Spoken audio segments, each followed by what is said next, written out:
Merhaba değerli izleyenler. Şimdi Almanya'da yeni bir uygulama devreye giriyor. Vatandaşlık geliri dönemi başlıyor. İşte hesaplara yatacak paralar.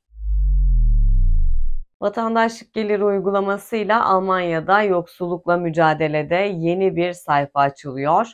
Bu uygulamayla hem vatandaşların refah seviyesi artacak hem de kamu maliyeti azalacak. Almanya'da yoksullukla mücadelede yeni bir adım atıldı. 2023 yılından itibaren işsizlik parası ve sosyal yardım kaldırılarak yerine vatandaşlık geliri getirildi. Vatandaşlık geliri iş arayanların temel ihtiyaçlarını karşılamak için verilen bir yardım olup herkese koşulsuz olarak ödenen temel gelirle karıştırılmamalı. Vatandaşlık gelirinden faydalanmak için belirli şartları yerine getirmek gerekiyor. Vatandaşlık geliri uygulamasında 2023 yılında 2 aşamalı bir değişiklik yapıldı.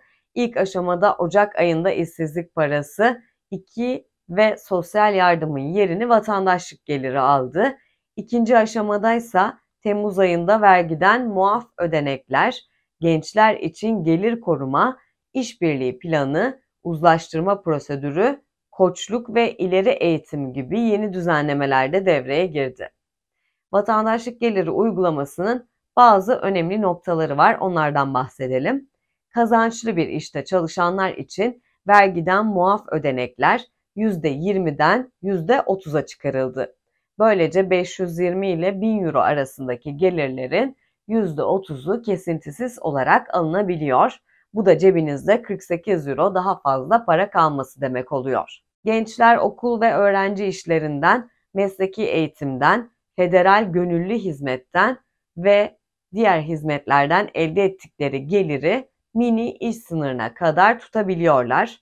Bu durum okul ve eğitim arasındaki 3 aylık geçiş döneminde de geçerli. Tatillerde öğrenci işlerinden elde edilen gelirse hiç hesaba katılmıyor. Gönüllüler yıllık 3000 euroya kadar harcama ödeneği alabiliyorlar. İşbirliği planı resmi entegrasyon anlaşmasının yerine geçti bile. Bu plan Job Center çalışanlarıyla vatandaşlık geliri alanlar arasında anlaşılır bir dilde ortaklaşa hazırlanıyor. Plan yasal sonuçlara ilişkin talimat içermiyor ve 2023 yılı sonuna kadar kademeli olarak entegrasyon sözleşmesinin yerini alacak. İşbirliği planının geliştirilmesi sırasında görüş ayrılıkları ortaya çıkarsa yeni uzlaştırma prosedürü devreye giriyor. Vatandaşlık geliri alanlar yeni bir bütünsel koçluk teklifinden yararlanabiliyor. Bu teklif sosyal yardım, eğitim veya istihdam temelinde de sunulabiliyor. İleri eğitim için başarılı ara ve final sınavlarına bir ileri eğitim primi veriliyor. Ayrıca aylık 150 euroluk bir CET ödeneği ve aylık 75 euroluk bir vatandaşlık ödeneği ikramiyesi de alınabiliyor. Annelik parası artık gelir olarak sayılmıyor. Miraslar gelir olarak değil, mal varlığı olarak sayılacak. Tıbbi rehabilitasyon durumunda artık bir geçiş ödeneği için başvurmak gerekmiyor. Vatandaşlık ödeneği ödenmeye devam ediyor. Vergiden muaf ödenek, bekleme süresinden sonra ihtiyaç birliğindeki her kişi için 15.000 euroluk vergiden muaf bir ödenek uygulanacak. Yaşlılık yardımı ve konut sahibi olmak için ayrılan rezervler de daha iyi korunabilecek. İşe yerleştirme, sözde işe yerleştirme önceliği yani kazançlı bir işe yerleştirmede tercihli yerleştirilme kaldırıldı. İleri eğitim ve mesleki yeterlilik kazanma, vatandaşın gelirinde ön planda yer alacak.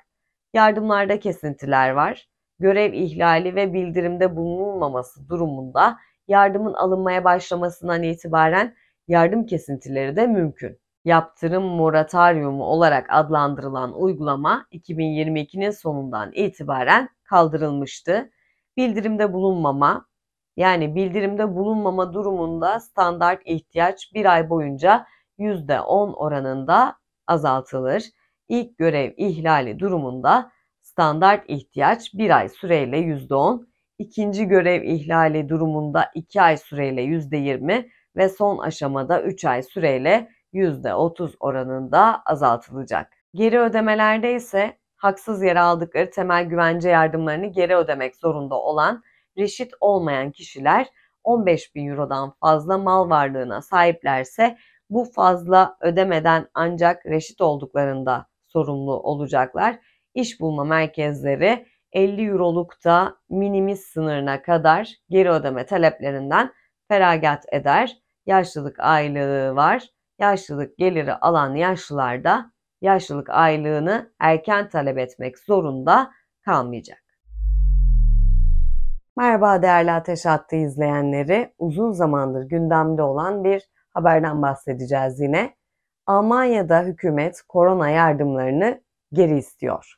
Almanya'da korona salgını döneminde hükümet hızlı bir şekilde yardımlar ulaştırdığı şirketlerden iade talep ediyor. Durumdan şikayetçi olan şirketler ise süreci endişeyle takip ediyor. Almanya'da tüm dünyada olduğu gibi büyük bir krize neden olan koronavirüs salgını süreci sona erdi. Birçok iş yeri ve şirket hükümetin yardımlarıyla ayakta durabildi. Mevcut durumdaysa hükümet koronaya bağlı ciro kaybı yaşamadığını tespit ettiği şirketlerden yaptığı yardımları geri talep ediyor. Şirketlerse bu durumdan şikayetçi. Gönderilen e-postalarda şirketlere yapılan yardımların tamamının bir ay içerisinde geri ödenmek zorunda olduğu ifade ediliyor. Ödenmemesi durumundaysa söz konusu şirketler icra ve yüksek faizlerle karşı karşıya kalacak. İade taleplerinde örnek olarak şirketlerin ciro kaybının koronaya değil enflasyona bağlı olabileceği ifade ediliyor.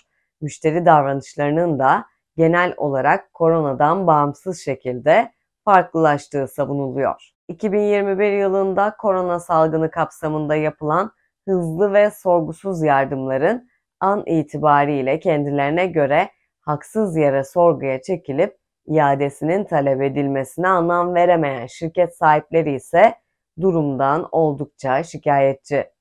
Şirket sahipleri Aralık 2019'a kadar şirketlerin kazancının gayet iyi olduğunu, bu tarihten sonra %80'lik ciro kaybının söz konusu olduğunu belirtirken, bu kaybın koronaya bağlı olmamasının mümkün olmadığını belirtiyor.